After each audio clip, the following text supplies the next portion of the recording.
പ്രധാന രാഷ്ട്രീയ പാർട്ടികളുടെ പിന്തുണയില്ലാതെ സമരസംഘാടനത്തിന് അവരുടെ നോട്ടുകെട്ടുകളുടെ ബലമില്ലാതെ ഒരു ദിവസം 232 രൂപ കൂലി വാങ്ങുന്ന കുറച്ച് അടിസ്ഥാനവർഗ സ്ത്രീകളുടെ 19 നാളുകൾ പൂർത്തിയാക്കിയ സമരാവേശം കണ്ട് പേടിച്ചു വിറച്ച് ആ മുന്നേറ്റത്തിന് അള്ളുവെക്കാനിറങ്ങിയ കരിങ്കാലിപ്പണി കേരളത്തിൽ മാത്രമാണ്. മഹാരാഷ്ട്രയിൽ ഹരിയാനയിലടക്കം തുച്ഛമായ വേതനം 18,000 രൂപയായും 26,000 രൂപയായും കൂലി വർധനം ആവശ്യപ്പെട്ട് ആശമാരുടെ മഹാസമരങ്ങൾക്ക് നേതൃത്വം നൽകിയ ആന്തോളൻ ഏകതാ സമിതികളിൽ പങ്കാളികളാണ് CITU. സമരം ചെയ്യേണ്ടത് കേന്ദ്രത്തിനെതിരെയാണെന്നും വേണമെങ്കിൽ ഞാൻ അവിടെ വന്ന് നിങ്ങൾക്കൊപ്പം സമരമിരിക്കാം എന്ന് മന്ത്രി വീണ ജോർജ് പൊതിഞ്ഞു കളിയാക്കും മട്ടിലല്ല. ആ സംസ്ഥാനങ്ങളിൽ സംസ്ഥാന സർക്കാരുകളുടെ അടിസ്ഥാന വർഗവിരുദ്ധ മനോഭാവങ്ങൾക്കെതിരെയാണ് ആസാദ് മൈതാനിയിലടക്കം മുഴങ്ങിയ മുദ്രാവാക്യങ്ങൾ. കേന്ദ്രത്തിൽ മാത്രമല്ല ചെങ്കോട് ട്രേഡ് യൂണിയന്റെ സമരസംഘാടനം. ആശമാരുടെ ആവശ്യങ്ങളൊന്ന് വായിച്ചു നോക്കും മുന്നേ അനാവശ്യ സമരമെന്ന് ധനമന്ത്രിയുടെ തീർപ്പിൽ തുടങ്ങി.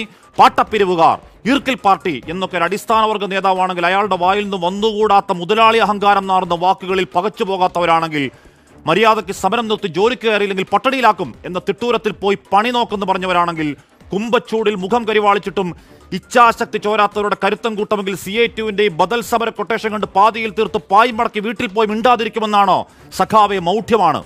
ശ്വാസം മുട്ടിയ കോവിഡ് കാലത്ത് മാത്രമല്ല, പ്രാണഭീതിയുടെ നിപ്പയിൽ മാത്രമല്ല, പോയ പതിറ്റാണ്ടിൽ നമ്പർ 1 ആരോഗ്യമെന്ന ഊറ്റത്തിന് ആണിക്കല്ലുറപ്പിച്ച് രാവന്തിയോളം വിയർപ്പ് ഗ്രന്ഥികളിൽ ചോര പൊടിയും വരെ പണിയെടുക്കുന്നവർക്ക് കൊടുക്കുന്ന ശമ്പളം സർക്കാരിന്റെ ഔദാര്യം എന്നാണ് ചില്ലുമേടയിൽ കല്ലുമായിരിക്കുന്ന ഒരു ട്രേഡ് യൂണിയൻ നേതാവിന്റെ ധാർഷ്ട്യ പ്രഖ്യാപനം. അങ്ങനെ അധികാര കുമർച്ചങ്ങളിൽ അവഗണിച്ചിട്ടും വായിൽ തോന്നിയ പള്ളുകൾ പറഞ്ഞിട്ടും ആ സമരം പൊളിയുന്നില്ലല്ലോ എന്നൊരു മൂക്കുമുറിഞ്ഞ വാശിയിൽ നേതാവ് പറയലാണ് ആശാസമരത്തിന്റെ വനിതാ നേതാവ് ബസ് സ്റ്റാൻഡിൽ പാട്ടപിരിച്ച് നടക്കുന്ന സാംക്രമിക രോഗം പകർത്തുന്ന ഒരു കീടം, നികൃഷ്ടജീവി. അരാഷ്ട്രീയത്തിൽ മുക്കിയെടുത്തൊരാക്രോശമാണ് സ്ഥലത്തെ CPM പ്രധാനി ഹർഷകുമാർ. ഇന്നലെ മാത്രം SFIയിൽ അംഗമായൊരു വിദ്യാർത്ഥി പോലും പറയാത്ത രാഷ്ട്രീയ വിരുദ്ധത ഒരു പൊതു സ്പേസിൽ ഛർദ്ദിച്ചു വെക്കാൻ ഉളുപ്പുണ്ടോ ഉപാധ്യക്ഷ എന്ന് തിരുത്തണം CPM. ഈ സമരങ്ങളുടെ അത്രയും കുത്തുക ഞങ്ങൾക്കാണ്. ഞങ്ങളല്ലാതെ ആര് സമരം ചെയ്താലും അരാജകം, അരാഷ്ട്രീയം എന്ന പതിവ് സിദ്ധാന്തമല്ലാതെ ഇനിയും എന്തേ വന്നില്ല കസ്റ്റമൈസ്ഡ് ചാപ്പ എന്നോർത്തതേയുള്ളൂ. ഇക്കുറി RSS ചാപ്പ എടുക്കാൻ മറന്ന MV ഗോവിന്ദന്റെ കണ്ടുപിടുത്തം. വൈകുന്നേരമായപ്പോഴെത്തിയ അവസാന വെടി ആശാ സമരത്തിന് പിന്നിൽ SDPI, ജമാഅത്തെ ഇസ്ലാമി.